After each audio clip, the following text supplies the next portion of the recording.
আসসালামু আলাইকুম। আশা করি সবাই ভালো আছেন। আলহামদুলিল্লাহ, আপনাদের দোয়ায় আমি অনেক ভালো আছি। আপনাদের পছন্দের একটা জায়গা হচ্ছে ওই যে আমি ফার্স্ট টাইম একটা ভিডিও দিয়েছিলাম কদমতলির। আবার চলে আসলাম সেই কদমতলিতে। দেখেন, আপনার চারপাশে হচ্ছে রোদ, আশেপাশে শুধু আপনার রোদ আর রোদ। আর যে কদমতলি আছে, এটা আপনি পরিশ্রম করার পরে মানুষের এই যে একটু হালকা জিরাইতে পারে। একটা কথা বলি, গাছ আমাদের আসলে প্রকৃত বন্ধু। একটা কাটবেন, তিনটা লাগাবেন। কারণ গাছ আমাদের কিন্তু অনেক উপকার করে। গাছ আমাদের অক্সিজেন দেয়। গাছ ছাড়া কিন্তু আমরা চলতে পারবো না, বাঁচতে পারবো না। আমাদের অক্সিজেনের জন্য কিন্তু গাছ দরকার। তো আপনারা সবাই কষ্ট করে গাছ কাটবেন না। অনেক জায়গায় আপনার বিশাল বড় বড় গাছ কেটে কেটে মানুষের বসবাসের স্থান বানাইতেছে। ঠিক আছে, মানুষ জনসংখ্যা খুব বাড়তেছে, বাসস্থানের দরকার। তো আপনার বাড়ির আঙিনায় 2 থেকে 3টা হলেও গাছ রাখবেন। কারণ গাছ আমাদের প্রিয় বন্ধু। গাছ ছাড়া কিন্তু আমরা চলতে পারবো না। এই যে সেই কদমতলি, আশেপাশে চারদিকে কিন্তু আপনার রোদ আর রোদ। আপনি যখন ক্লান্ত শরীরে জায়গায় বসবেন, এই ক্লান্ত শরীরে জায়গায় বসবেন, আসলে আপনার খুব ভালো লাগবে। দেখেন, এই যে চারদিকে রোদ, এই জায়গায় আসলে একটু ঠান্ডা শীতল বাতাস পাওয়া যায়। এই সেই কদমতলির কল। আমার বাবা আপনার কাজ করার পর একটু হাত মুখ ধুচ্ছে, খুব ঠান্ডা পানি। আমি এখন ধুবো, কারণ শরীর খুব ক্লান্ত।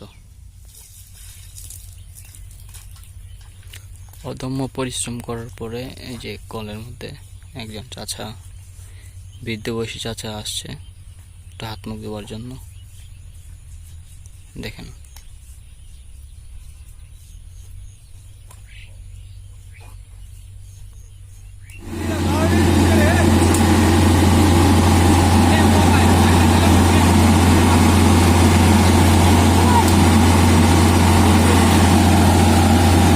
যাই বনি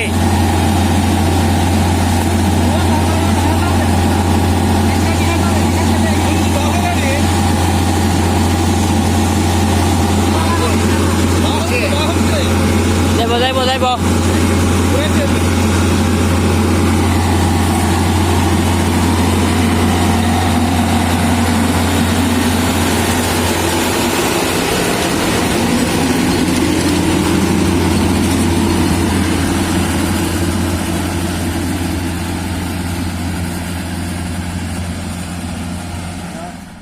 হাত মুখ ধোয়ার পরে এখন কদমতলিতে বসে আছি। আমার বাবা একটু সামনে গেছে।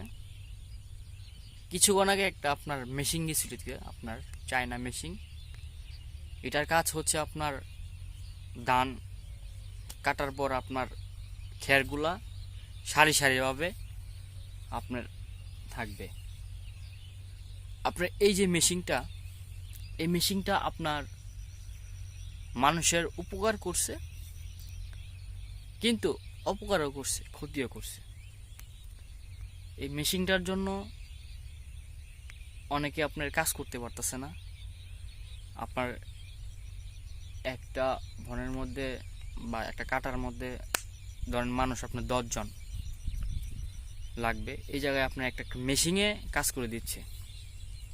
আমাদের শরীর কিন্তু আস্তে আস্তে একটা জিনিস আপনার অনেকদিন রাখলে যেমন জং ধরে যায়, আমাদের শরীরও তেমন জং ধরে যাচ্ছে। আমরা মানুষ আস্তে আস্তে অলস হয়ে যাচ্ছি। এই যে চায়না যন্ত্রগুলা, এই চায়না যন্ত্রগুলার জন্য আমাদের শরীরও আপনার জং ধরে যাচ্ছে, অলসতা ধরছে।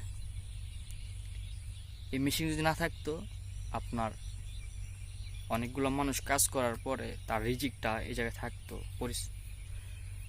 টাকা পয়সা ইনকাম করতে পারতো। কিন্তু এখন তা হচ্ছে না। আর প্রতিদিন আপনার বেকারের সংখ্যা বেড়ে যাচ্ছে।